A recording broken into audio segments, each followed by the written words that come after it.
हम अपनी पाठशाला लगाते हैं, लेकिन आज के दिन चूंकि अक्षय तृतीया है और सवाल भी हमारे पास काफी ज्यादा संख्या में आ रहे थे, तो हमने सोचा क्यों ना इस शुभ मौके को एक अध्ययन के लिए एक अच्छा विषय हमें जो मिला वो था कि सोना खरीदने के अलावा आप पेपर गोल्ड के जरिए कैसे निवेश कर सकते हैं, कैसे एक्चुअल में फिजिकल गोल्ड खरीदने के बजाय आप सोना खरीद सकते हैं। इसके लिए नरेंद्र भंडारी ने जमशेदपुर से हमें सवाल भेजा। वो जानना चाहते हैं कि गोल्ड फंड क्या होता है, गोल्ड ETF क्या होता है और ई गोल्ड क्या होता है, इसके बारे में वो जानकारी जानना चाहते हैं।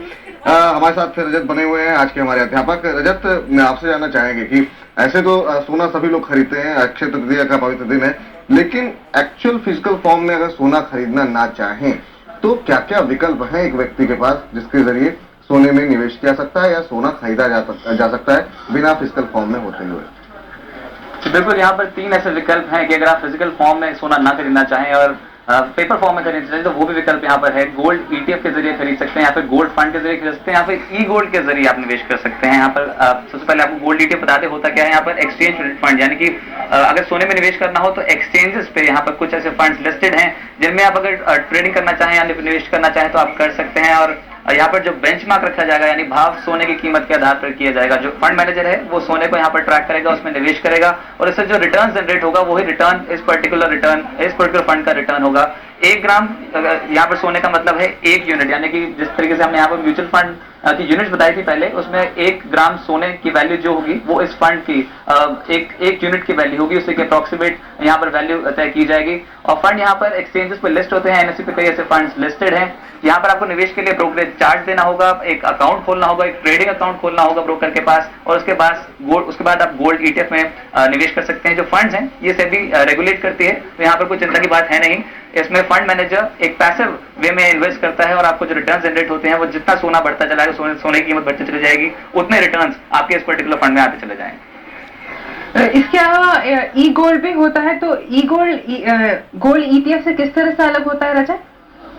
जी बिल्कुल, ई गोल्ड बताने से पहले एक और कैटेगरी है यहाँ पर गोल्ड फंड की, पहले उस पर यहाँ पर चर्चा कर लेते हैं। गोल्ड फंड्स और गोल्ड ETF में फर्क क्या होता है। यहाँ पर जो गोल्ड फंड्स हैं वो भी कई AMCs ने यहाँ पर गोल्ड फंड निकाले हैं, पर फर्क ये है कि जो गोल्ड फंड का जो पैसा फंड मैनेजर या AMC जुटाती है, उस पर्टिकुलर फंड का जो निवेश होता है वो गोल्ड फंड में किया जाता है। लगभग 0 से 95% का जो पोर्टफोलियो होता है वो आपका जो पोर्टफोलियो है वो गोल्ड ETF में निवेश किया जाएगा, और 0 से 5% जो पैसा होगा, जो आपका पोर्टफोलियो होगा, उसका जो निवेश होगा वो गोल्ड उसमें से डेट में निवेश किया जाएगा। यानी जो पोर्टफोलियो बनता है वो गोल्ड ETF से और डेट से बनता है। ये एक मेजर डिफरेंस है गोल्ड ETF और गोल्ड फंड्स में। इसके अलावा यहाँ पर जो एक्सपेंसेस हैं, यहाँ पर जो खर्चे हैं वो जो चार्ज करती है कंपनी गोल्ड फंड में वो काफी ज्यादा करती है। यहाँ पर 1 से 1.5% तक के एक्सपेंस रेशो, यहाँ पर जो एक्सपेंसेस होते हैं, जो खर्चे होते हैं वो रखे जाते हैं। तो गोल्ड फंड और गोल्ड ETF में ये फर्क है। इसके अलावा जो सबसे मेजर फर्क ये है गोल्ड ETF और गोल्ड फंड में कि गोल्ड फंड में निवेश के लिए डीमैट अकाउंट की कोई जरूरत नहीं होती, आप एक नॉर्मल म्यूचुअल फंड की तरह से खरीद सकते हैं। तो गोल्ड फंड में अगर आपको निवेश करना हो तो आप ऐसे SIP के जरिए निवेश कर सकते हैं, और जिस तरीके से आप म्यूचुअल फंड के यूनिट खरीदते चले जाएंगे वैसे ही आप SIP के जरिए गोल्ड फंड में निवेश कर सकते हैं, किसी भी डीमैट अकाउंट की जरूरत नहीं है। ई गोल्ड को जरा दोबारा ठीक से एक्सप्लेन कीजिए। जी, ई गोल्ड एक और विकल्प है यहाँ पर निवेश करने का, और ई गोल्ड में वो ग्राहक जो चाहते हैं कि काफी लोअर डिनोमिनेशन में, कम डिनोमिनेशन में 1 ग्राम का या फिर 2 ग्राम अगर वो सोना लेना चाहें तो वो ई गोल्ड में पेपर फॉर्म में यहाँ पर निवेश कर सकते हैं। यहाँ पर 1 यूनिट का मतलब है 1 ग्राम सोना, और उसके बाद आप यहाँ पर निवेश को आगे बढ़ा सकते हैं, SIP के जरिए निवेश कर सकते हैं। पर यहाँ पर जो ब्रोकर है वो नेशनल स्पॉट एक्सचेंज की मेंबरशिप उसके पास होना चाहिए, यानी कि आपका जो खाता खुलेगा, आपका जो डीमैट अकाउंट या फिर ट्रेडिंग अकाउंट खुलेगा वो नेशनल स्पॉट एक्सचेंज में खुलेगा, और ब्रोकर के पास ब्रोकर में रजिस्टर होना चाहिए। तो ये एक और विकल्प है यहाँ पर निवेश का, और लंबी अवधि में SIP के जरिए आप निवेश कर सकते हैं। लो डिनोमिनेशन में 1 से 2 ग्राम यहाँ पर के अगर आपको करने हैं इकट्ठे, तो यहाँ पर आप ई गोल्ड में निवेश कर सकते हैं।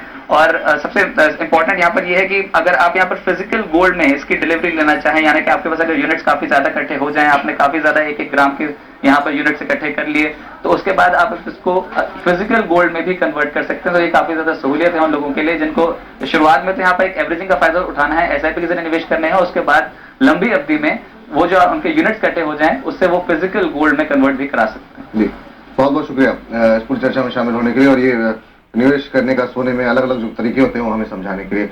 कुणाल जी, आप कोई डिस्क्लोजर देना चाहेंगे और आप गोल्ड ETF के बारे में कुछ और जानकारी देना चाहेंगे अक्षय तृतीया के शुभ अवसर?